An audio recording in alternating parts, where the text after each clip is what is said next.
안녕하세요. 오늘의 데일리 뉴스레터에 오신 것을 환영합니다. 안보에 대한 끊임없는 도전과 변화무쌍한 세계에서 한국은 경제 강국일 뿐만 아니라 군사기술 분야에서도 국제적인 경쟁자임을 입증하고 있습니다. 군사력 확장과 현대화 전략의 일환으로 한국은 유망하고 잠재력이 큰 무인 잠수함 기술 개발에 집중하고 있습니다. 연구개발에 대한 강력한 투자를 통해 이 나라는 자국의 방어 능력을 향상시키는 것뿐만 아니라 군사기술 혁명에서 선두국가가 되려는 결단력을 보여주고 있습니다. 무인 잠수함의 발전은 군사 분야에서의 진보일 뿐만 아니라 한국의 지속적인 창의성과 혁신 능력을 증명하는 것으로 현대전쟁의 새 시대를 열고 국제 무대에서의 국가 위상을 강화하는 데 기여합니다. 이 문제에 대해 더 자세히 알아봅시다. 최근 하나오션이 서울 ADX 2023에서 최신 전투함정인 장보고3 배치 LL3000톤급 중형 잠수함을 선보였습니다. 이 중형 잠수함은 현재 취역 중인 배치 1도산 안창호함과 안무함보다 길이와 무장, 연료 전지체계, 말구평 소나, 관통형 공격, 잠망경 등 많은 부분을 업그레이드한 버전이라 업계의 이목이 집중됐습니다. 특히 이 잠수함에는 세계 최초로 하나오션이 개발한 공기 불요 추진 체계와 한화에어로스페이스의 리튬이온 전지를 추진 체계를 적용해 한국은 이제 원자력 추진 잠수함을 제외하고는 세계 최장 자막 능력을 보유하게 됐다는 점에서 커다란 의미를 갖고 있었습니다. 여기서 더 나아가 한화시스템은 지난 10일 약 250억 규모의 초대형급 무인 잠수정 체계 기술 검증 시작품 제작 사업을 체결했다고 발표해 업계의 주목을 받았습니다. 한화가 개발하겠다고 밝힌 무인 잠수정은 놀랍게도 미 해군이 건조 중인 오르카에 해당하는 크기였습니다. 미 해군은 이미 미래 해전에 대비하기 위해 초대형급 무인 잠수정 오르카를 2척씩 실전 배치한다는 계획을 갖고 무인 잠수정 건조에 전력을 쏟고 있는 상황입니다. 이런 분위기 속에서 한화시스템이 2027년 8월까지 원거리 자율임무 수행이 가능한 초대형급 무인 잠수정의 기반 기술 검증을 위한 시작품을 제작하겠다고 밝히자 방산업계의 눈길이 쏠린 것입니다. 현재 전 세계 무기 강국들은 초대형 무인 잠수정 개발에 박차를 가하고 있는데요. 그 이유는 최근 미 해군의 전략이 어떻게 변화했는가를 알면 쉽게 이해할 수 있습니다. 미 해군은 최근 초대형 무인 잠수정이 미래 해전 승패 좌우하는 생존 무기라고 생각하고 있습니다. 미 해군의 이러한 인식은 지난 4월 28일 미 의회에서 진행된 해군 청문회에서 마이클 길데이 미 해군 참모총장이 한 발언에서도 알 수 있습니다. 당시 청문회에서 의원들이 중국의 대만 침공에 대한 미 해군의 대비책에 대해 질문 공세를 펴자 당시 청문회에서 의원들이 중국의 대만 침공에 대한 미 해군의 대비책에 대해 질문 공세를 펴자 현재 개발 중인 대형 무인 잠수정을 대안으로 제시할 수 있으며 중국의 군사적 위협으로부터 대만을 방어하는 것은 물론 미래 해전의 게임 체인저가 될 수 있다. 이 깜짝 발언이 보도되자 언론의 관심은 미 해군의 비밀무기는 즉 미국 보잉사가 헌팅턴 잉걸스 인더스트리즈와 함께 개발 중인 오르카호커에 쏠렸습니다. 오르카는 범고래라는 뜻으로 선체 길이 26m, 수중 배수량 50톤의 하이브리드 디젤 리튬 이온 배터리 시스템으로 구동되는 초대형 무인 잠수정을 말합니다. 이 잠수정은 수중과 해상에서는 배터리로 항해하며 수면 위로 부상한 이후에는 디젤 발전기를 사용해 배터리를 충전하는 방식을 취하는데 최대 속도는 8노트 15kmh, 순항 속도는 약 3노트 5.6kmh 내외이며 자율항해 기술을 활용해 최대 행동 반경 6,500캐리에서 3개월 이상 단독 작전이 가능한 것으로 알려져 있습니다. 미 해군은 오르카가 실전에 배치될 경우 지금보다 가까이 표적에 근접해 은밀하고 신속한 정보 획득하는 것은 물론 기뢰 설치와 전자전 같은 공세적 임무의 수행도 가능할 것으로 기대하고 있습니다. 오르카는 향후 다양한 어뢰 및 폭매 공격 능력도 갖추게 될 것으로 전망됩니다. 미 해군은 이미 미래전에 대비하기 위해 지난 2019년 보잉사와 4,300만 달러의 오르카 4척을 건조하기로 계약했으며 2020년 기존 계약을 수정해 5척을 추가했습니다. 미 해군이 얼마나 초대형 무인 잠수정 개발에 투자를 하는지 알 수 있는 대목입니다. 미 해군의 무인 함대화는 선택의 여지가 없는 거스를 수 없는 시대적 요구입니다. 미국이 이렇게 생각하는 배경에는 중국이 있습니다. 만약 가까운 미래에 아시아 태평양 지역에서 미국과 중국의 무력 분쟁이 발생한다면 미 해군은 이미 세계 최고 수준의 대한미사일 정확도를 확보한 중국 해군의 공격에서 항모를 중심으로 하는 기존 미 함대의 생존을 보장할 수 없다고 예상하고 있기 때문입니다. 즉 항모를 중심으로 하는 대규모 함대만으로는 중국의 물량 공세, 파상 공세를 막을 수 없다는 것입니다. 결국 미국은 최첨단 전술 지휘 통신망을 밀고 나가야 하는데, 그래서 함대를 적절히 분산 배치하고 XLUUV로 상징되는 무인 잠수함 전력을 통해 대응하는 것이 미국의 분산형 함대 전략의 핵심이 된 것입니다. 새로운 전략을 실현하기 위해 미 해군은 무인 수상정, 무인 잠수함, 무인 항공기 등을 다수의 소형 함대에 분산해 배치하고 있는데요. 눈에 띄는 것은 최근 미 해군이 함대의 생존력을 극대화하기 위해 유령 함대, 즉 사람이 거의 타지 않는 함대를 적극 도입하고 있다는 점입니다. 그래서 오르카로 상징되는 XLUUV의 전력화는 미 해군의 본격적인 유령 함대 건설의 첫걸음으로 인식되고 있을 정도입니다. 미 해군이 대형과 초대형 UUV에 관심을 갖고 투자를 집중하는 배경은 초대형 무인 잠수정이 다양한 장비와 무기를 탑재할 수 있으며 작전 반경과 자망심도 수중작 전 능력이 탁월하기 때문입니다. 또 초대형 UUV는 기뢰 혹은 폭뢰를 탑재하고 적진에 은밀히 침투한 이후 장기간 정보 수집과 공격 임무를 수행할 수 있기 때문입니다. 필요할 경우 자폭 공격이 가능한 것 또한 장점입니다.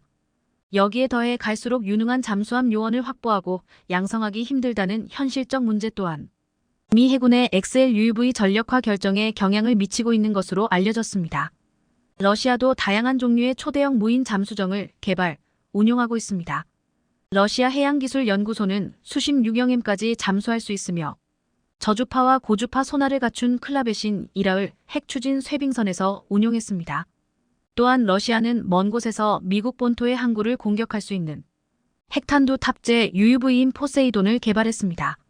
포세이돈은 2018년 푸틴 대통령이 공개한 6가지 슈퍼무기 중 하나였습니다. 포세이돈은 2015년 러시아 방송을 통해 무기 개요도가 노출되면서 존재가 알려졌는데요. 당시 코드명은 스테이터스 6이었으며 길이 24m, 직경 1.6m이며 소형 원자로를 갖추어 최대 사정거리가 1만 km에 달하고 수중에서 자율 항행이 가능합니다. 핵탄두를 탑재했기 때문에 어뢰로도 분류할 수 있지만 군사적 목적의 LUUV로도 분류합니다. 중국은 유인 잠수함 전력 열세를 만회하기 위해 1980년대 중반부터 중형 무인 잠수정을 개발하기 시작해 2019년 건국 70주년 열병식에서 HUS-1라는 무인 잠수정을 공개했습니다. 이후 다양한 초대형 무인 잠수정을 개발 중인데 앞으로 인공지능을 탑재한 무인 잠수정을 개발하겠다고 자랑해 놓은 상태입니다. 북한 역시 핵무인 수중공격정 수중폭발 시험과 전략 순항미사일, 핵탄두모의 공중폭발 시험을 진행한 것으로 알려졌습니다. 북한은 자신들이 바다를 잠항해 한국의 항구에 접근한 뒤 핵폭탄을 터뜨리는 비밀병기를 개발했다고 주장했는데요. 북한이 핵무인 수중공격정 개발 사실을 공개한 것은 처음이었습니다. 이것은 북한이 대남 핵공격을 지상공중뿐 아니라 수중에서도 가능하다고 위협한 것이었습니다. 이처럼 세계 각국이 미래 해전의 게임 체인저로서 초대형 무인 잠수정 개발에 혈안이 되어 있는 상황에서 한국 역시 더 강력한 무인 잠수정 관련 신기술들을 개발하면서 무인 잠수정 개발에 박차를 가하고 있습니다. 첫 시작인 다목적 모듈형 초대형 무인 잠수정 개발에 나섰습니다. 이 잠수정의 가동을 위해 하나오션은 장기 동력원을 개발하는 임무를 맡았는데요. 다목적 모듈형 무인 잠수정용 수소 연료 전지 체계를 개발하는 역할을 맡은 것입니다. 이 기술은 원자력 잠수함을 제외한 재래식 디젤 추진 잠수함 중 최장시간 잠항을 가능하게 한 기술로 이미 업계는 물론 잠수함 도입을 희망하는 외국에서도 인정받고 있습니다. 또 국방과학연구소는 무인 잠수정용 잠수함 탐지 소나에 적용하는 수중 음향 센서 기술을 개발해 이 기술 역시 국산화를 이뤘습니다. 이번에 개발된 센서는 기존 센서보다 소형 경량이면서 낮은 전력으로 고출력 광대역 음향 송신이 가능한 기술입니다. 한편 하나오션은 방산업계에서 꿈의 R&D 설비로 불리는 음향 수조를 국내 조선업체 중에 유일하게 운영하면서 무인 잠수정 개발에 박차를 가하고 있습니다. 언뜻 보면 실내 수영장처럼 보이는 이 음향 수조는 길이 25m, 폭 15m, 수심 10m 규모로 수중에서 음파를 쏴서 주변 탐지 기술을 개발하는 시설인데요. 이곳에서 하나오션은 무인 잠수정에 관련된 여러 가지 실험을 하고 있습니다. 특히 공기방울을 분사할 때 소음을 얼마나 줄일 수 있는지 측정하는 것은 잠수함과 무인 함정의 생존과 직결된 문제입니다. 적의 음파 탐지를 피해 조용히 항해하는 것이 잠수함과 무인 잠수정의 생존에 큰 영향을 주기 때문입니다. 따라서 이런 시험을 진행할 때 외부 소음과 진동을 최대한 막는 것이 중요해. 하나오션의 음향수조는 수조벽이 무려 1m 두께로 만들어져 있었습니다. 또한 한화는 이 음향수조에서 그간 나무로 모형배를 만들어서 실험을 했지만 조만간 3차원 프린터를 도입할 예정입니다. 그렇게 되면 각종 실험 기간을 최대 40%까지 단축할 수 있습니다. 이 모든 실험 시설이 글로벌 방산 시장에서 초격차 방산을 위해 반드시 갖춰야 하는 시설들입니다. 계획대로라면 하나오션은 2029년부터 연간 수상함 4척, 잠수함 5척 등을 동시에 건조할 수 있게 되는데요. 미래 해전을 좌우할 초대형 무인 잠수정 개발에 한국은 이처럼 초격차 기술력으로 대응하고 있습니다. 오늘 준비한 소식은 여기까지입니다. 댓글을 통한 여러분들의 많은 의견 기다리겠습니다. 핵잠수함 개발의 필수 요소는 잠수함에 장착할 소형 원자로 기술과 핵연료 확보 두 가지밖에 없습니다. 소형 원자로 제작은 362사업이 진행된 2004년 한국원자력연구원이 핵잠수함 원자로 기본 설계를 마쳤다는 이야기도 있습니다. 이정익 KAIST 원자력 및 양자공학과 교수는 원자력연구원이 2012년 개발한 소형 원자로인 스마트 SMART는 미국 기술에 기반을 두지 않기 위해 일체형 원자로라는 독특한 형태의 원자로를 선택했고 소프트웨어도 순수 국내 기술로 개발했기 때문에 미국이 개입하기 힘들 것이라고 했습니다. 핵연료 역시 미국이 아닌 프랑스나 러시아 등 제3국에서 농축 우라늄을 조달하는 방법도 있고 자체 농축 시설을 만들 수도 있다는 의견도 있습니다.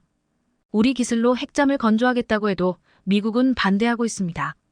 이제껏 주장하고 있는 주한미군이 있는데 왜 핵잠수함이 필요하냐는 겁니다. 그렇다면 북한을 정찰하는 정찰 자산은 왜 한국이나 미군이 동시에 갖고 있어야 하며 전차 역시 왜 미군이 보유하고 있는데 한국군이 전차를 보유해야 하는가 하는 말과 같은 겁니다. 미군이 보유하고 있는 정찰 자산이 부족하고 전차도 부족하기 때문에 한국군도 보유해야 한다고 하면 이는 핵잠도 똑같습니다. 전쟁 난다고 해서 미군 핵잠 10대가 한국군에서 작전을 펼치겠습니까? 아니지 않습니까? 기껏 2척 정도밖에 안 될 겁니다. 총 64척이 있다고 하지만 정비창에 있는 핵잠을 제외한다면 작전이 가능한 핵잠은 23선인 40여 척밖에 안 됩니다. 기존의 작전에 투입되어 있는 핵잠을 한국전에 투입할 수는 없고 또 미군 핵잠 고장 많지 않습니까? 결국 미국만 믿고 있을 수 없다는 겁니다. 우리가 미국에게 뒤통수 맞은 게 어디 한두 번입니까? 미국은 말로는 한미동맹을 중시한다고 하지만 자국의 이익 앞에는 동맹도 필요 없는 전혀 다른 차원이라고 미국 스스로 말했습니다. 한국을 위해서 뉴욕을 포기하지 않을 한미동맹에 무작정 기댈 수도 없고 그렇다고 미국이 못하게 하는데 통해 없이 추진하는 것도 힘들다면 해답은 외교적 설득밖에 없습니다. 미국이 굳건한 한미동맹을 이유로 우리의 핵잠수함 보유가 필요 없다고 하면서 반대한다면 우리는 역으로 한미동맹 기여를 들어 미국을 설득할 수도 있다는 것입니다. 그러나 유감스럽게도 이런 설득 얘기는 20여 년 전부터 나오던 말로 지금까지 변한 것 하나도 없습니다. 한국은 전범국이 아닌 항상 피해자로 살았습니다. 핵잠을 가져도 핵무기를 가져도 우리가 선제 공격이 아닌 방어용이라는 것을 미국은 압니다. 자재 개발 능력이 있는 한국이 핵잠을 건조할 수 있는 미국은 우리가 핵무기를 사용하지 않는 핵잠 건조를 반대할 명분이 없습니다. 원자력 발전소는 아무런 문제가 없는데 비록 군사적 목적이기는 해도 핵을 탑재하지 않는다면 사실 뜻같은 의미 아닙니까? 핵 확산을 방지하기 위해서 한국이 지금 핵무기를 만들겠다고 했습니까? 아니지 않습니까? 한국이 지금 핵무기를 만들겠다고 했습니까? 아니지 않습니까? 이유를 달기도 하는데 한국과 전범국인 그들과는 다릅니다. 미국은 그동안 한미동맹이라고 했지만 핵잠만 들어가면 히스테리적인 발작을 일으키곤 했습니다. 그런 미국의 반응에 결국 한국은 2029년까지 장기적인 계획을 세우게 됩니다. KSS-III 장보고 III 사업은 2016년부터 2029년 단계별로 진행되고 이에 배치 I부터 배치 1까지 각각 3척씩 총 9척이 건조될 예정입니다.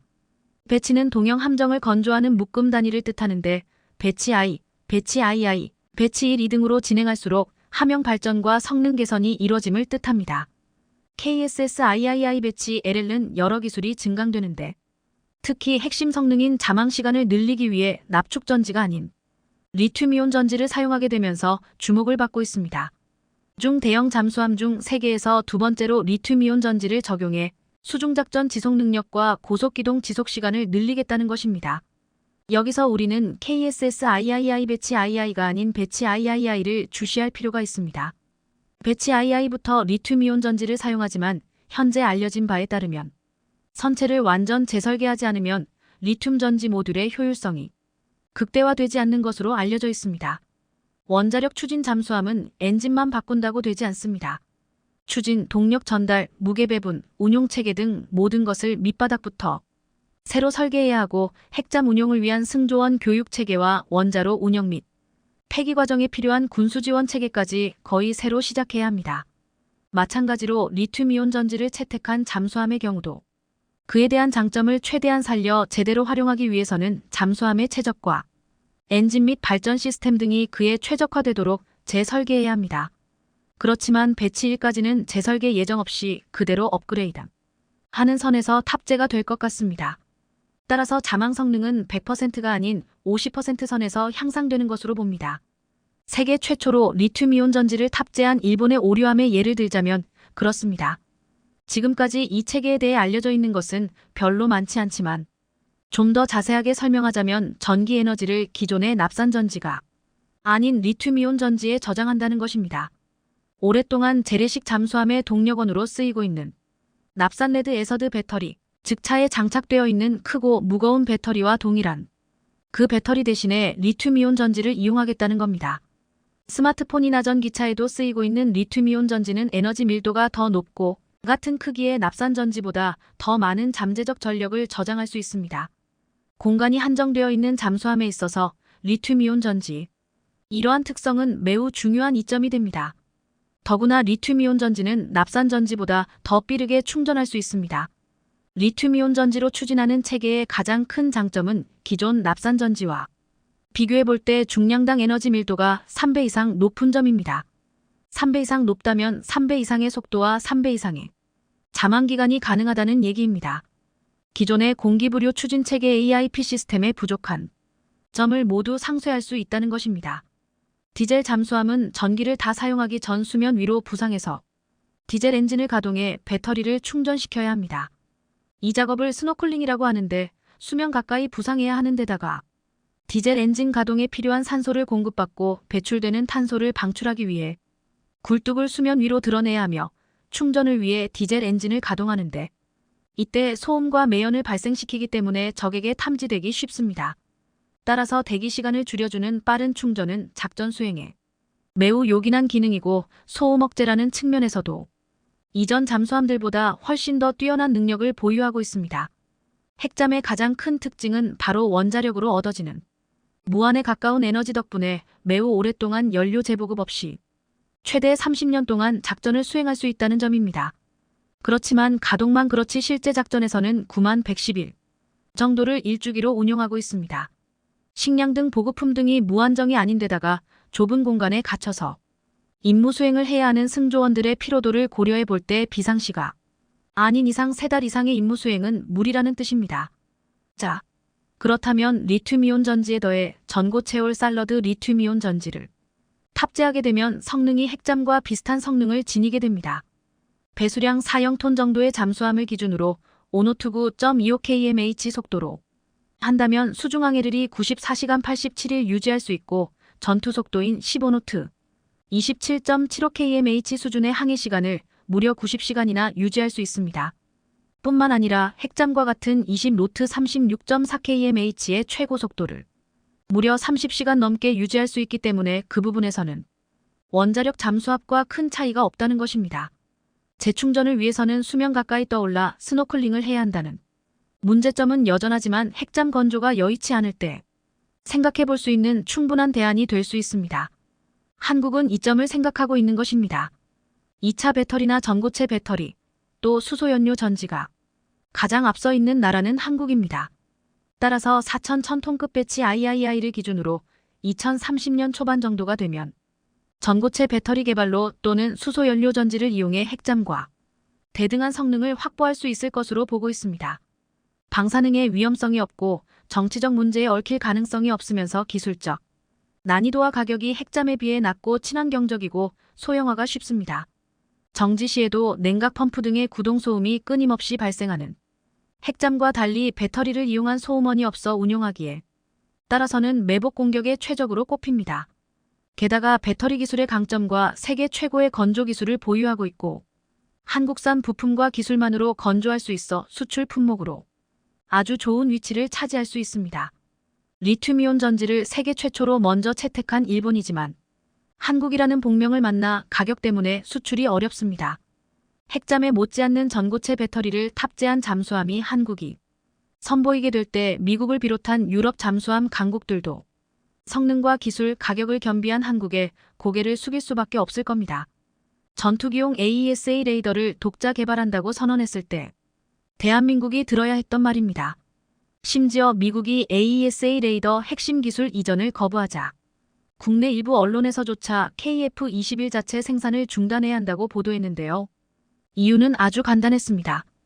미국도 거절한 마당에 다른 어떤 나라도 AESA 레이더들 수출해줄 리 없으니 레이더도 없는 깡통 전투기들 만들 게 아니라면 KF-21을 개발할 필요가 없다는 것이었습니다. 대한민국이 독자적으로 AESA 레이더를 개발할 수 있으리라고는 애초에 염두조차 하지 않았던 건데요. 그러나 결국 대한민국은 해냈습니다.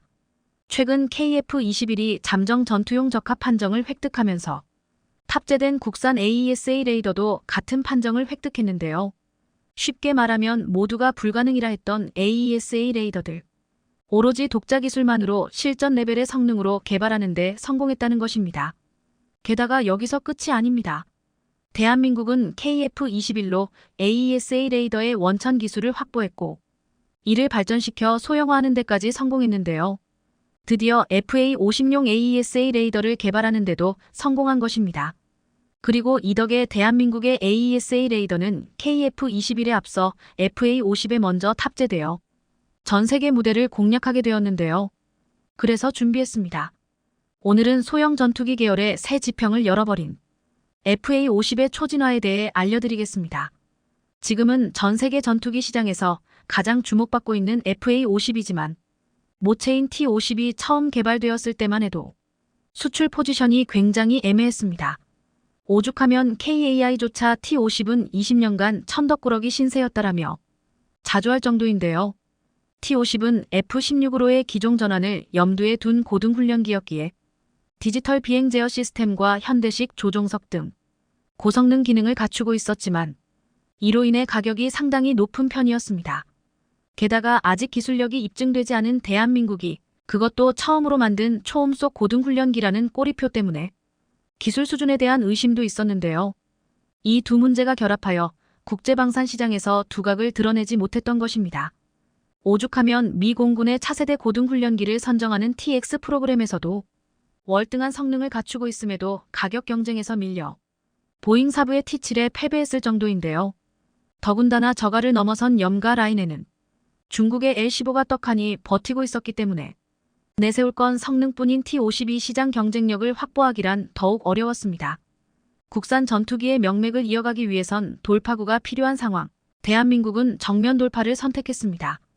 단점을 만회하기보다는 장점을 살려 성능 향상으로 문제점을 극복한 것입니다.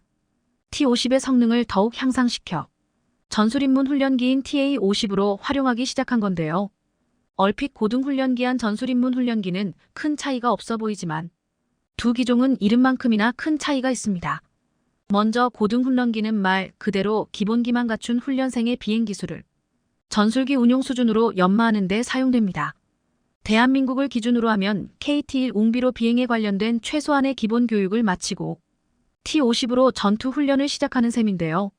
이를 위해 T-50은 초음속 비행이나 WVR 교전 상황을 가정한 포스트 스돌 기동 등 실제 전투 비행의 요소를 훈련하도록 설계되었습니다. 전술입문 훈련기는 고등훈련기에서 한 단계 더 성장한 훈련기인데요. 예비 파일럿이 고급 훈련을 마치면 전술입문 훈련으로 단계가 상승합니다. 전술입문 훈련 단계에서는 다양한 임무 시나리오에 맞춰 전투기를 운용하는 데 필요한 특정 기술을 파일럿에게 교육하는데요. 해당 단계에서는 전술과 함께 기총, 무장, 레이더 등의 조작 훈련을 함께 받습니다. 사실상 전술 입문 훈련부터는 실제 전술기를 운용하는 것과 큰 차이가 없는데요. 아닌 게 아니라 TA-50에서 체프 플레어 등만 탑재하면 바로 FA-50과 동일한 스펙으로 운용할 수 있을 정도입니다. 이처럼 전술 입문 훈련기의 성능이 좋을수록 훈련을 위한 전술기 투입률을 줄일 수 있는데요. 예를 들어 고등훈련기에서 곧바로 F-16, F-15 등의 전술기를 운용할 경우 크게는 1,000억 원이 넘는 가격대의 전술기로 풋내기 파일럿들의 전술 훈련을 진행할 수밖에 없습니다. 게다가 일대가 아쉬운 전술기를 훈련에 사용해야 한다는 건 도무지 수지 타산이 맞지 않는 일인데요. 경제 논리로나 안보로나 전술 입문기의 존재는 필수적입니다. 실제로 대한민국은 TA-50을 도입한 이후 KF-16 파일럿 양성을 위한 전체 훈련 기간이 3주나 단축되었고 KF-16 자체를 이용한 훈련 소요는 기존 27주에서 8주로 무려 19주나 줄어들었습니다. 이뿐만이 아닌데요. 심지어 F-15K의 경우 기존의 F-15K 파일럿이 되기 위해서는 300시간 이상의 비행시간을 가져야만 그제야 지원 자격이 주어졌지만 TA-50이 도입되면서 전투기 입문 과정 수료 후 즉시 F-15K를 운용할 수 있도록 바뀌었습니다. 이 덕에 교육과정이 자그마치 1년 6개월이나 단축되었는데요. 여기에 기존의 F-16, F-15 같은 미들급 전투기들이 F-16V, F-15EX 등으로 개량되는 등 전술기의 최소 성능이 더욱 향상되면서 T-50A 같은 고성능 전술 입문기의 중요성도 더욱 높아졌습니다. 그리고 TA-50의 성공으로 덩달아 FA-50의 진가도 전 세계에 알려지기 시작했는데요. 일례로 필리핀은 FA-50PH를 도입하면서 주력기로 삼았고 거의 10년 동안 전용 전투기가 없었던 필리핀 공군의 핵심 전력이 되었습니다. 이외에도 이라크는 경공격 및 정찰 역할을 수행하기 위해 FA-50을 도입했고 태국, 인도네시아, 말레이시아까지 FA-50, T-50 등을 도입하면서 대중국 안보라인의 천병에 대한민국의 전투기를 세웠습니다. 이제 FA-50이 훈련기의 한계를 넘어 전투기로까지 활동 영역을 넓혀가고 있는 건데요. 게다가 전술 입문기와 경전투기의 이중 역할 수행할 수 있는 FA-50의 다재다능함은 두 가지 기능을 모두 수행할 수 있는 항공기를 찾고 있는 국가에게 궁극적으로 비용 절감의 기회를 제공할 수 있습니다. 쉽게 말하면 효율이 높다는 건데요. FA-50은 현대 군사 능력과 예산 제약의 균형을 맞춰야 하는 국가에 비용 효율적인 솔루션으로 기존의 다목적 전투기보다 상대적으로 저렴한 비용으로 고급 기능과 성능을 제공할 수 있습니다. 하지만 여기서 끝이 아닙니다. FA-50은 지금에 만족하지 않고 한 단계 더 진화를 꿈꾸고 있습니다. 일명 FA-50 블라크 20인데요. 그 시작이 바로 FA-50 전용 소형화 AESA 레이더입니다. 남다른 고평가를 받는 FA-50이지만 사실 그동안 기계식 레이더, 공중급류 불가능 등으로 인한 한계점도 뚜렷했습니다. FA-50은 F-16과 같은 다른 항공기에 비해 페이로드 용량이 적어 전투에 투입할 수 있는 무기의 양과 종류가 제한되었고 이로 인해 특정 시나리오에서 작전 효율성이 떨어졌습니다. 하지만 FA-50 블라크 20에서는 이 문제점을 극복하는 데 성공했습니다. 오른쪽 주익과 동체가 연결되는 부분에 공중급류 시스템을 장착하면서 페이로드의 한계를 완벽하게 해결한 건데요. 현대 항공기 공중급류 방식은 크게 플라잉 붐과 프로브 앤 드로그로 나뉩니다. 이 중에서 FA-50 블라크 20은 프로브 앤 드로그 방식을 채택했는데요. 금유호스 끝에 배드민턴 셔틀콕처럼 생긴 드로그를 장착해 항공유를 주입하는 방식입니다. 반대로 금유를 받는 입장에서는 프로브라는 장비를 장착해야 하기에 프로브 앤 드로그라고 불리는 건데요. 프로브 앤 드로그는 금유 체계가 매우 간단해 전용 공중급류기를 따로 개발하거나 도입하지 않아도 공중급류가 가능합니다. 앞서 FA-50이 군사 능력과 예산 제약 사이에서 균형을 맞춰야 하는 나라를 주요 타겟으로 삼는다는 걸 떠올리면 왜 프로브 앤 드로그를 선택했는지 짐작할 수 있으실 겁니다. 또한 프로브 앤 드로그는 같은 전투기끼리 버디 투 버디 방식으로 공중급류도 가능한데요. 이쯤만 해도 이미 경전투기로서 더할 나위 없는 성능이지만 FA-50 블라크 20의 진화는 여기서 끝나지 않았습니다. 마침내 대한민국이 FA-50 블라크 20 전용 AESA 레이더인 ESR-500을 개발하면서 아예 가치의 수준이 달라졌습니다.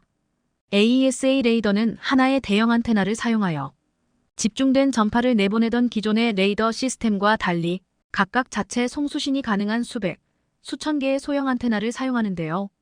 각 송수신 모듈은 서로 독립적으로 작동하여 자체적으로 신호를 방출하고 리턴 신호를 수신합니다.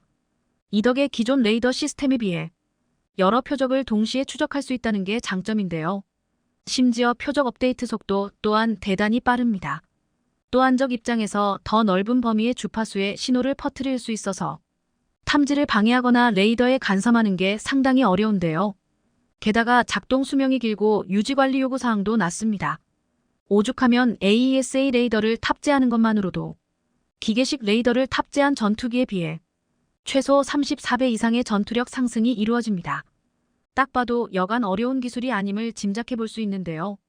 예를 들어 미국의 F-35에 탑재된 AN/APG-81 레이더 시스템은 가장 진보된 AESA 레이더 시스템 중 하나로 미국을 단숨에 AESA 레이더 시장의 글로벌 리더로 올려놓았습니다. 그러니 사실 미국이 협상 막판에 가서야 AESA 레이더 핵심 기술 이전을 거부한 것도 어찌 보면 당연한 일이었습니다.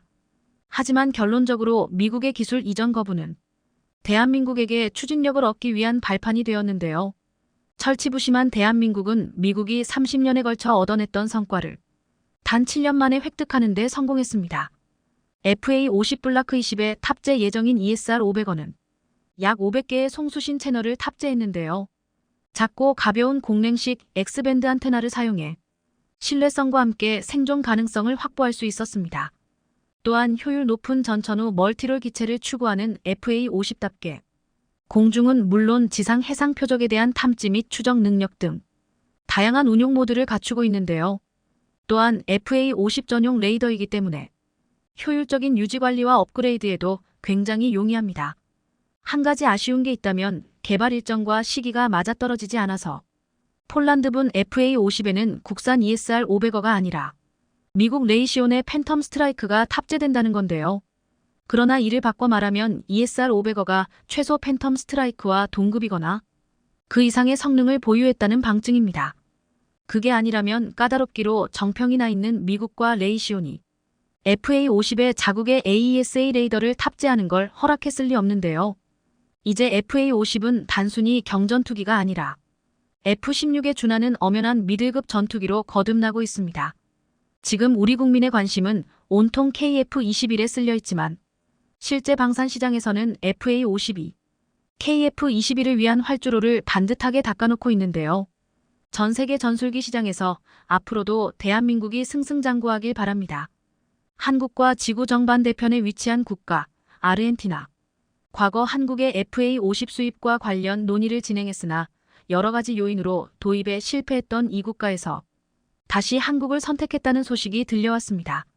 중국산 전투기 수입을 논의하던 도중 최악의 성능을 자랑하는 중국산 전투기를 도저히 쓸 수 없다는 판단과 최근 놀라운 성적을 기록한 한국 FA-50의 성과를 보고 다시 한국에게 손을 내밀며 사업 제한을 요구했다고 하는데요. 그러지 않아도 밀려오는 수출 제한에 행복에 빠진 대한민국은 아르헨티나의 제한에 행복한 고민을 하게 되었습니다. 한국과 달리 아르헨과 전투기 수입 논의를 진행하던 중국은 아르헨의 뒤통수에 분노했다고 하는데요. 한국 방산을 둘러싸고 벌어지는 놀라운 일들에 대해 지금부터 자세하게 설명해 드리겠습니다. 빠르게 성장하는 한국의 K방산. 폴란드와의 20조 규모의 대형 방산 계약의 성공 이후로 한국 방산을 향한 각국의 러브콜이 끊이질 않고 있습니다. 방산 수출 담당자는 한국과 협상을 하고자 하는 이들의 약속을 쳐내는 것으로도 하루가 다 간다고 할 정도라 하죠.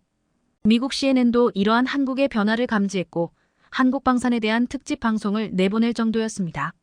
CNN은 호주 시드니 대학교 미국 연구센터의 피터리 돔 코번 연구원이 군사매체 워운더락에 기고한 글을 통해 한국 방산을 분석했는데요.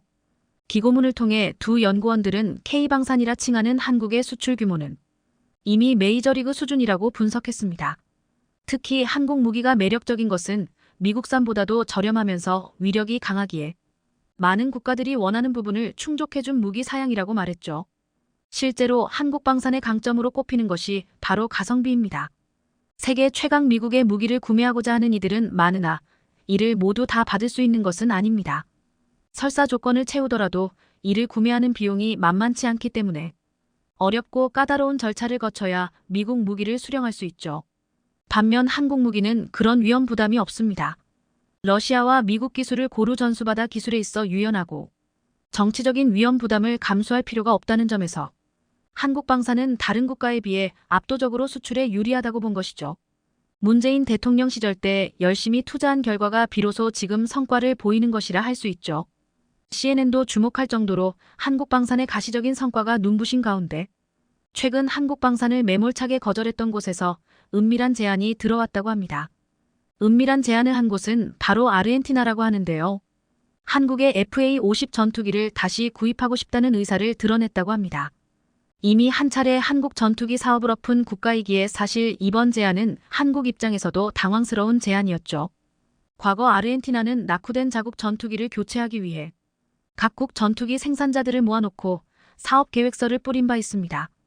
이때 한국도 방산 수출을 위해 아르헨티나 수출에 열을 올리며 공을 들여가며 FA-50 수출을 위해 고위 관료들과 접촉했습니다. 가성비 있는 제품을 원하는 아르헨티나의 수요를 한국은 집중 공략했고 마찬가지로 가성비 제품인 한국 FA-50을 본 아르헨티나 군 관계자들은 성능에 흡족해했습니다. 그래서 2019년 우선 협상자로 한국을 지정하기도 했죠. 한국항공우주산업 KAI의 FA-50 경공격기가 아르헨티나의 차세대 신형 전투기의 주력 기종으로 선정되었다는 소식이 영국의 민간 군사정보 매체 제인스 제인즈의 보도를 통해 나오면서 한국은 그 당시 기쁨의 탄성을 질렀습니다. 2019년 당시만 하더라도 한국 방산 수출에 진척이 없었기에 차기 전투기 사업에 낙점되었다는 소식은 가뭄에 단 비와 같은 소식이었기 때문이었죠.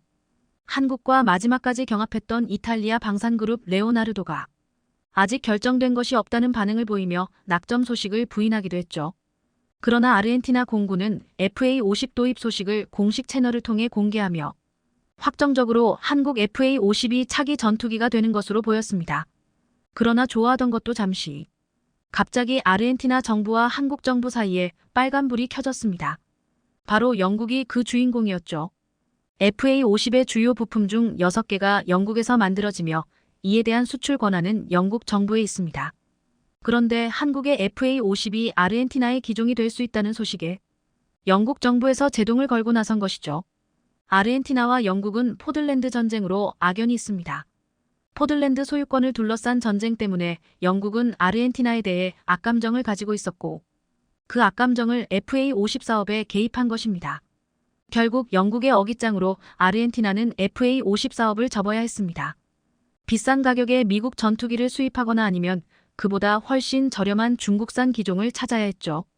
그래서 최근까지 아르헨티나는 중국 전투기 JF-17을 아르헨 공군의 차기 전투기 기종으로 고려. 이를 도입하기 위한 논의를 하고 있다는 소식을 전해왔죠. 그러나 이 논의를 뒤엎고 아르헨티나 정부에서 원래 찜했던 FA-50을 다시 도입하겠다고 태도를 바꾼 것입니다. 중국과 제대로 논의가 되는 것처럼 보였던 것과 반대되는 태도를 보인 것이죠. 최근 아르헨티나 공군 대표단이 JF-17 전투기 평가를 위해 중국 국영항공기술 수출입 회사 CATIC 시설을 방문했습니다. 시뮬레이터를 이용한 JF-17 썬더 실습과 시험 비행이 진행되었죠. 테스트 결과가 나오고 중국은 매우 자신만만했습니다. 특히 중요했던 물류 지원 패키지와 최적의 자금 조달 조건이 포함된 것으로 알려져 아무런 무리 없이 진행될 것으로 보였죠. JF-17은 중국의 수출 전용 로우급 4세대 전투기로 5억 달러의 개발비를 중국과 파키스탄이 반반씩 부담해 합작 개발한 제품으로 그렇기에 JF-JOINT 파이터라는 칭호를 얻게 되었습니다. 대당 1,500만 달러에서 3,500만 달러 수준으로 F-16 전투기보다 절반 가격으로 매우 싼 전투기로 알려져 있습니다. 한국이 개발한 최신형 연습기인 T-50보다 더 저렴하죠. 현재 시장에서 구할 수 있는 4세대 전투기 중 가장 저가에 속합니다. 현재 심각한 경제 위기를 겪고 있는 아르헨티나 입장에서는 중국제 전투기가 거의 유일한 선택지에 가깝습니다. 전례 없는 인플레이션 현상에 현금 가치가 실시간으로 떨어지고 있는 아르헨티나는 부통령 부패 문제까지 대두되면서 대규모 혼란에 휩싸였습니다. 크리스티나 페르난데스 부통령을 지지하는 시위대와 이를 제압하는 경찰들의 충돌이 일어나면서 전국이 혼란에 휩싸였죠. 특히 아르헨티나 연방검찰이 부동령에게 12년 징역형을 선고한 것이 정치적 압박이라고 주장하며 지지자들은 이를 인정하지 않았습니다. 그러나 많은 국민들은 부패 문제가 심각하다는 것을 알고 있었고 이들 지지자들에 대해 고운 눈초리를 보내진 않았죠. 하지만 극렬 지지자들을 둘러싼 아르헨티나 정치 상황까지 더하며 전투기 도입 사업은 혼란에 빠졌는데요. 그러나 아르헨티나 합참의장인 후안 마르틴 팔레오가 다른 의견을 제시하며 이 사업에 제동을 건 것입니다. 그러나 아르헨티나 합참의장인 후안 마르틴 팔레오가 다른 의견을 제시하며 이 사업에 제동을 건 것입니다. 그는 최근 파키스탄 이슬라마바드를 방문해 전투기와 관련된 논의에 들어갔던 것으로 알려졌습니다. 그는 그 자리에서 JF-17의 성능에 대한 불만을 토로했다고 하는데요.